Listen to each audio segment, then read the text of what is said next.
안녕하세요, 비노트입니다. 한국 시각 6월 23일 새벽 2시에 온라인으로 진행된 애플 WWDC에서 iOS 14가 공개되었습니다. 앞으로 출시될 아이폰 12뿐만 아니라 기존 아이폰 SE 이후 기종부터 적용될 예정이어서 기존 폰도 새 폰 느낌으로 쓸 수 있을 전망입니다. 어떤 새로운 기능들이 들어있는지 빠르게 살펴보겠습니다. 같이 가시죠. 보통 앱 서랍이라고 불리는 기능이 iOS 14에서 가능해졌습니다. 이름은 앱 라이브러리. 앱 라이브러리는 홈 화면 가장 오른쪽으로 스와이프하면 나타나는 기능으로 모든 앱을 카테고리별로 자동으로 정리해서 넣어주는 기능입니다. 기존 홈 화면은 많은 어플을 모두 표시해야 했기 때문에 많은 페이지가 필요했었는데 앱 라이브러리가 생기면서 기존 홈 화면에서 잘 안 쓰는 앱이나 불필요한 페이지를 이런 식으로 삭제해서 보다 간단하고 효율적으로 홈 화면으로 꾸밀 수 있게 됐습니다. 필요한 앱은 앱 라이브러리에서 찾아서 쓸 수 있고 인공지능이 사용자에게 필요한 앱을 추천해주거나 최근에 설치한 앱을 따로 모아서 보여주기도 합니다. 안드로이드처럼 위젯을 홈 화면 원하는 곳에 배치할 수 있게 됐습니다. 홈 화면 왼쪽으로 스와이프해서 투데이 뷰를 보게 되면 새로운 위젯들이 생긴 것을 볼 수 있습니다. 다양한 크기의 위젯들인데요. 위젯을 길게 클릭해서 홈 화면 어디에든 둘 수 있습니다. 하나의 위젯은 여러 가지 사이즈를 제공하기도 하는데 사이즈별로 표시하는 정보량과 정보 내용이 달라지기 때문에 위젯 선택도 더 다양하게 할 수 있습니다. 위젯 중에 특별한 기능이 있는데 바로 스마트 스택이라는 기능입니다.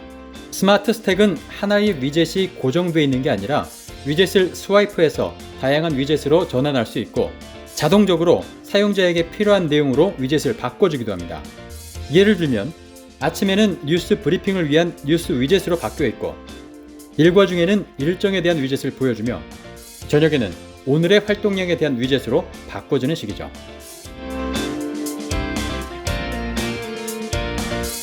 팝업 비디오 기능을 기본적으로 쓸 수 있게 되었습니다. 동영상을 보다가 홈으로 가게 되면 자동으로 보던 동영상이 팝업되고 어떤 앱으로 가든 팝업은 유지되게 됩니다. 위치를 자유롭게 이동하는 것은 물론이고 팝업 화면의 크기 또한 자유롭게 조절이 가능합니다. 또 새로운 점은 팝업 영상을 잠시 구석으로 밀어 넣을 수도 있는데 이때에도 플레이가 멈추지 않고 음성은 계속 나오는 상태가 됩니다. 다시 영상이 필요하다면 이렇게 끌어다 놓으면 되고요. 영상이 완전히 필요 없을 땐 X 버튼을 눌러서 종료해주면 되겠죠.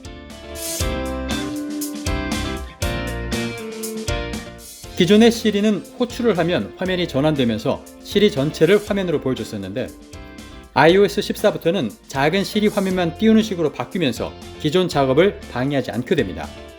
또한 예를 들어서 시리한테 날씨에 대한 정보를 요구하면 시리는 별도의 화면 대신에 작은 날씨 정보창을 띄움으로써 정보를 효과적으로 전달하게 되죠.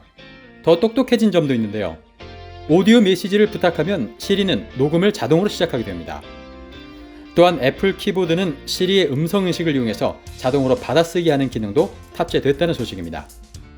시리의 번역 기능 또한 강력해졌는데요. 한국어를 포함한 11개의 언어를 즉시 번역하고 발음해주는 이 번역 기능은 클라우드를 거치지 않고 아이폰에서 직접 이루어지기 때문에 번역이 즉각적인 것은 물론이고 오프라인 상태에서도 가능하다고 합니다.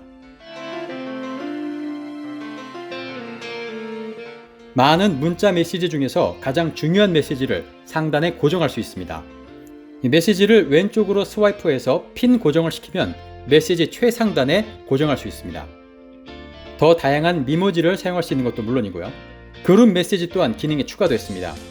Inline Replies라는 기능은 많은 메시지들 중에서 특정 메시지에만 답을 하는 기능이고요. 특정 사람에게만 메시지를 전달할 수 있는 기능도 생겼습니다. 이 그룹 메시지의 이름이나 이미지를 따로 설정할 수도 있고 그렇게 설정된 그룹에서 메시지가 오게 되면 보낸 사람의 사진과 메시지가 이렇게 애니메이션으로 나타나기도 합니다. 카플레이는 유선이나 무선으로 자동차 디스플레이와 연결해서 전화나 메시지, 음악, 내비게이션을 이용하는 서비스입니다. iOS 14부터는 새로운 바탕화면을 제공하고 주차나 전기 충전, 음식 주문 같은 기능들이 새롭게 제공되는데 가장 중요한 부분은 아이폰으로 시동을 걸 수 있게 된다는 점입니다.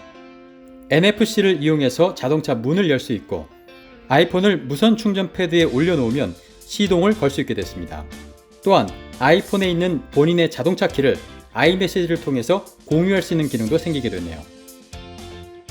이 기능은 2021년형 BMW 5 시리즈부터 지원될 예정이라고 합니다.